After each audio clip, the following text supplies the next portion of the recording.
Good afternoon, everyone. Here to share another video. Today, I'm going to talk about my experience on my first and only deployment in the United States Army. All right, so graduate AIT, find out I'm going to Fort Campbell, Kentucky. I go to Fort Campbell, Kentucky. As I am in processing, there's a rumor that uh, some people are going to end up going to a unit that is deploying. So, the rumor was it wasn't the unit that I was going to. So I'm like, cool. And we was actually picking on the person that we thought, just joking around that person was going to go. Anyway, come to find out, I get assigned my unit. I get to my unit. I meet the first sergeant wasn't there at the time. I met like a staff sergeant and somebody else who was just there. And come to find out my unit was the one that was deploying. We were going to Kuwait. All right, so I'm a kid from New York. I know nothing about the military at this point. All I know is from what I've seen in movies and what I've seen on TV. So instantly I'm thinking Black Hawk Down. I'm thinking all those military movies where they're in the trenches and they're digging holes and they're shooting and taking turns, going back and forth, taking cover and all that. This is what's going on in my mind. All right, so we were deploying shortly, like within a few months. I didn't really get settled into Fort Campbell when I first got there. So anyway, we ended up going. Right, so we're flying there. I think it was about 9 to 10 hours or something like that. And I'm nervous. I'm not even gonna lie to you. I'm nervous. I'm thinking it's gonna be a war zone. I'm going to go to war and all that. This is what's going on in my mind. So, but at the same time, even though I was nervous, I felt like it is what it is. If it's my time, it's my time. And that's honestly how I feel to this day. If it's my time, it's my time. I'm not about to live in fear and not enjoy my life or do the things that I need or want to do. If it's my time, it's my time. But anyway, so we get there. We got there at night. We landed. And I remember we before we deployed, we were all issued our M4s. And we had our full battle rattle stuff, right?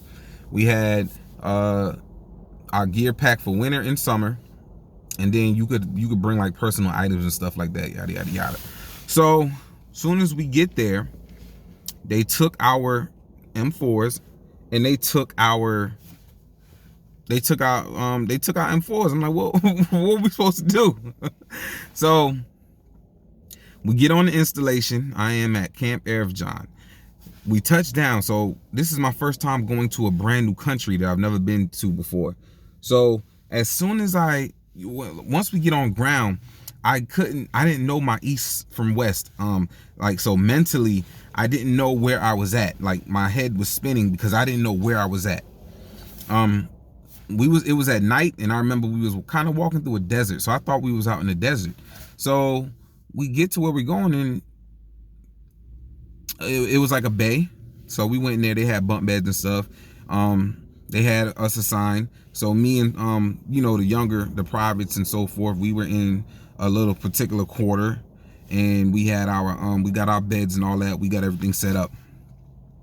So the next day, when it's daytime, we went out. We had a formation. When I went out, it wasn't a desert. It was a literal installation. We was on a post that looked just like a duty station that you would see in the States.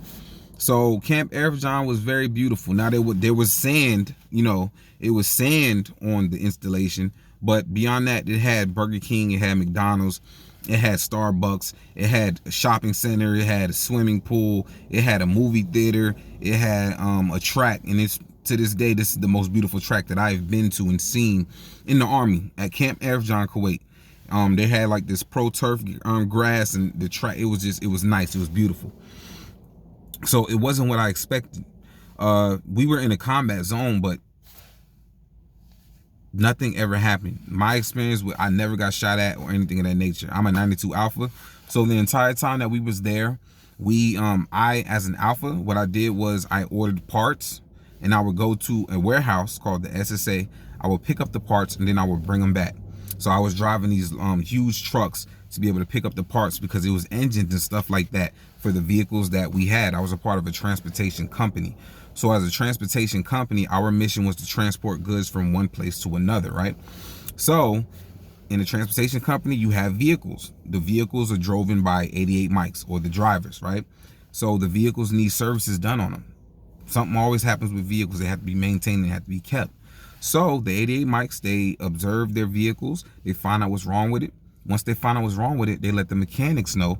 The mechanics verify, and if something is wrong with it, the mechanics find out what parts they need. They'll come to me. I'll order those parts, I'll pick up those parts, give them back to the mechanics will fix the issue, and then the truck drivers will drive the trucks. So that's just a gist of like how the Army works. Like, every job is needed, every job is integral, every job that you do in the military side, you can do on the civilian side. So that was pretty much what we did the entire time that we was out there. It was hot. It got up to like over 120 degrees, 120 degrees, just hectic. Kuwait was beautiful. On the weekends, we got to go to the city. We got to go shopping. We got to go to the malls and things of that nature. In Kuwait, they have their gold is cheaper in Kuwait, and you can get better quality gold in Kuwait because it's just cheaper to get. Some of the culture of Kuwait is everybody who lives in Kuwait or is born from Kuwait and is, that is their country. They don't work. The government pays for them, and they get paid for the rest of their life. And as long as they marry another person that's from Kuwait, they'll continue to get their funds. They can go to any school that they want, any school, whether it's in that country or in the world, and the government is going to pay for it. But if they marry somebody that's not Kuwait,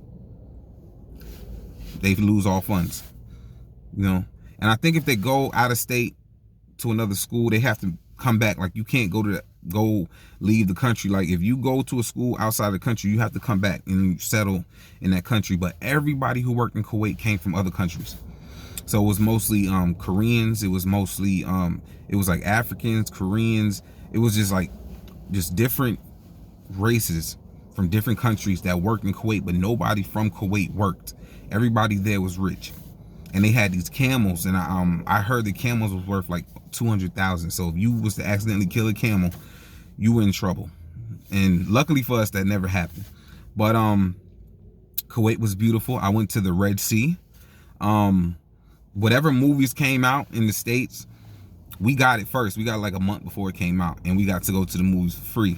I think we were one day ahead, and it's crazy because where I was at, we was one day ahead of the United States, and where my spouse was at the time, she was in Dubai, I believe, and she was a day ahead of me. So it was like, I could literally be on the phone with my mother, I'm a day ahead of her, and then I could talk to my spouse, and she was a day ahead of me, and we're all in the same day. And that was just amazing. But it was hot, but I loved it. I got to experience a lot. I got to go to different schools. I did combatives level 1 and combatives level 2. I got to see Kuwait. I spent a majority of my time working out. I was doing 2 a days, and then I even jumped it up to 3 a days. I was running like 3 to 4 miles a day, and at the time when I got to Kuwait, I was 226. When I left Kuwait, I was 179 pounds. I super in shape. Washboard abs. I got to get back to that. I'm falling off, but it was an amazing experience, and it wasn't what I thought it was gonna be. And on the way back, man, you talking about excited? You know what I'm saying? Once we got back, I was so used to the heat that it could be 70 degrees, and once I'm in the States, but it was cold to me. It was like it was freezing.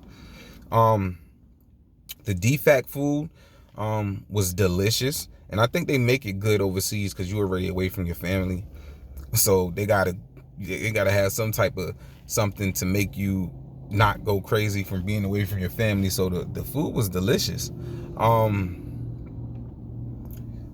You do miss your family. I was there for 9 months, so there were events that happened in my family's life that I wanted to be a part of, but I couldn't because I was overseas. But it was nothing that made me, I'm disheartened. You know what I'm saying? Like, it's just a part of life. The entire time that we was out there, you don't get charged taxes, so we made some good money. There's no alcohol in Kuwait. You cannot have alcohol, like countrywide. You cannot have alcohol. And if you're on a deployment anyway, you can't have alcohol. So we used to smoke hookahs. So we had all chipped in, me and my little team, we all chipped in and had this gigantic hookah.